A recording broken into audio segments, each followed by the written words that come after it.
Did you know that over 80% of you who watch my videos aren't even subscribed? So if you enjoy what you see, please consider subscribing with the post notifications on. And let's see if we can hit today's like goal of 50 likes. Thank you. TikTok. I assume you're familiar with it by now. In short, it's an app filled of teenagers dancing, lip syncing, faking pranks, and aimlessly following trends like the watermelon and mustard challenge. I made a video on why I deleted the app TikTok despite having over 40,000 followers on the app, and since then I've had a lot of people comment on my videos saying that TikTok made them feel worse about themselves. And as someone who's been dealing with self-esteem issues for a very long time and has had their appearance mocked since middle school, I'm very passionate about these kinds of things. So in today's video I wanted to take a bit of a deep dive and look at why TikTok may be causing people to have lower self-esteem or feel ugly or feel worse about themselves. And what are some solutions to this problem? So I mentioned this in my last TikTok video, so I'm gonna just quickly gloss over it here. But The Intercept found a leaked document from 2019 that TikTok sent to their moderator. In this document, TikTok was instructing their moderators to suppress users who were deemed ugly, disabled, or poor. And they said that the reason they were suppressing certain people is because the videos would be much less attractive and not worth recommending to new users. And a TikTok spokesperson said that these policies were meant to prevent bullying, which is strange because the document outlines reasons as to why they enacted the policies,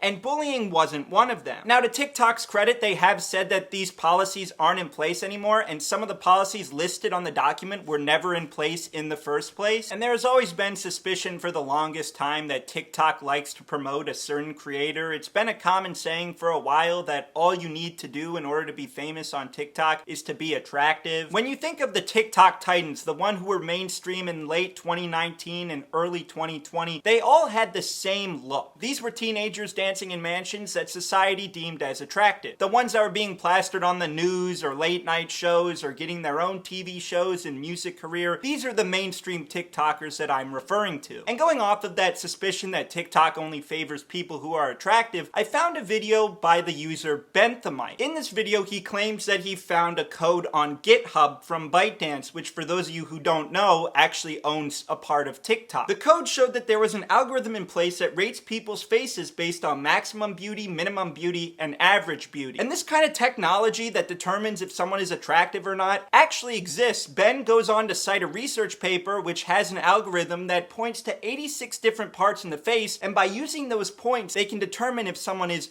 quote-unquote attractive or not. And this is what Ben believes the TikTok algorithm includes. Now here's where I have a ton of questions. Is this actually real? Like, do we know that this code actually exists? And if this code does exist, is this something that TikTok is actually actively using right now? So I asked the creator of the video, and he told me that he thinks there is reasonable evidence that attractiveness is an input to the recommendation algorithm. So in that case, if attractiveness does play a role in the algorithm, how does it work? So I asked him if it was something like if TikTok is more likely to promote attractive people than the people that are quote-unquote not attractive, and he said that it's probably a little more complicated than that. So I'm not gonna say that this algorithm is 100% in place because honestly, I don't really know. I haven't reached out to TikTok specifically. They would probably just ignore me, but he certainly does provide some evidence that definitely gives us something to think about. Now let's say someone wanted to make the argument that a beauty algorithm does not exist.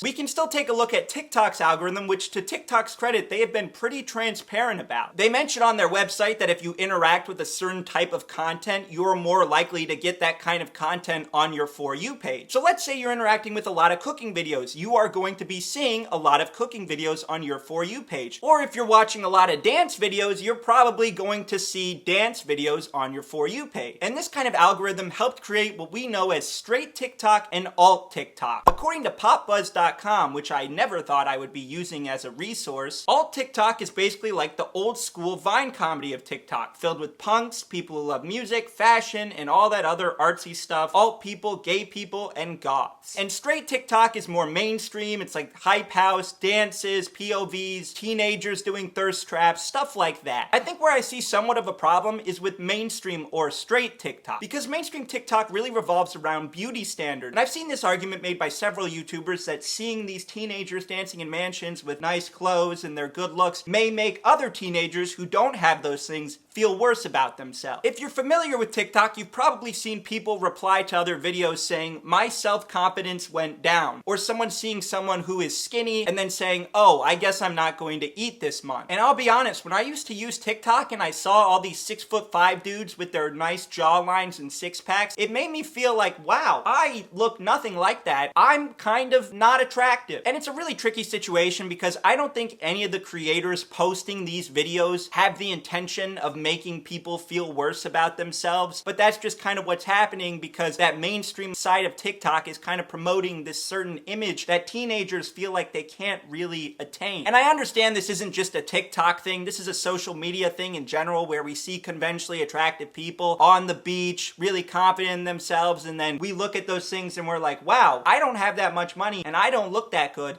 and now I don't feel really great about myself. So this idea of comparing ourselves to other people is not unique to TikTok, but it's definitely something that is amplified on TikTok. Now, when I was doing research for this video, I realized that this problem was a lot more deep than just kids looking at conventionally attractive teenagers dancing in mansions and feeling worse about themselves. There are trends that specifically revolve around beauty standards on that kind of mainstream side of TikTok and on TikTok in general. Let's start with one I found where teenagers are taking their shirts and wrapping it around their waist to see how skinny they are, to see if they have that hourglass figure like in the Paramore song. And when I went to the comments of the YouTube compilation, it kind of seemed to be mixed. On one hand, you had people saying, oh, good for these people, they're confident in their bodies, that's awesome. And on the other hand, you had people saying, oh wow, this really makes me feel worse about myself and kind of gives me a lot of body dysmorphia. And then in response to that, I saw someone comment something along the lines of, if you don't like it, don't watch it. But when it comes to TikTok, the videos are just kind of presented to you. The way the algorithm works, you just keep scrolling and a new video features on your page. You can't always control what is showing up on your For You page because it's an algorithm. So to tell someone to just not watch it is easier said than done. Now, apparently there are ways to try to prevent from seeing these kinds of videos. There's a button on TikTok that says, I don't like this kind of content, and then TikTok will try to take that out of your personalized For You page. You could try to interact with different type of content to change up your For You page a little bit. So there is a way to tell TikTok that you don't like certain kinds of videos, but this isn't entirely foolproof. TikTok themselves have said that they try to prevent like kind of a bubble from forming, so they're going to try to recommend certain videos to you that you might not have otherwise watched. So just because you're watching videos about sports or video games doesn't mean these trends won't pop up. And in regards to this challenge, I saw videos where teenagers were doing it and they weren't really happy with the results. And it's disheartening because the people in those videos were actually at a really healthy weight. I saw a trend where people were trying to see if their face was symmetrical. And the comments on a YouTube compilation were people just saying, oh great, I have another thing to be insecure about. These were things that people weren't even aware of before this TikTok trend, and then the trend happened and now they have a new insecurity. Insecurities are normal, but it feels as if these TikTok trends revolved around these beauty standards are just making people's insecurities a lot worse. I think when it comes to trends, when we're highlighting our physical appearances and kind of doing stuff like that, like showing symmetry or our side profiles, I think that doesn't really help anyone involved. I'm not saying people who are confident in themselves can't make a dance video or a lip syncing video. I think that's totally fine. But I just don't see the trends where we're analyzing our features are really productive for anyone. And I think it's important to realize that a lot of these beauty standards that we may see on TikTok aren't easily attainable. Just because you aren't like those TikTok kids in the mansions wearing the nice clothes, having the good looks, the jawline, you know, whatever, doesn't mean you're ugly. And also, a lot of TikTok users are preteens or just becoming teenagers, and you have plenty of room to grow into yourself. And at the end of the day, when it comes to attractiveness, all of that stuff is subjective. Something that I may like about someone appearance-wise, someone else might like something different about them, and just because you don't fit into this certain mold doesn't mean you're ugly. I just really want to hit that home. And if there is content you're seeing that really is hurting your self-esteem,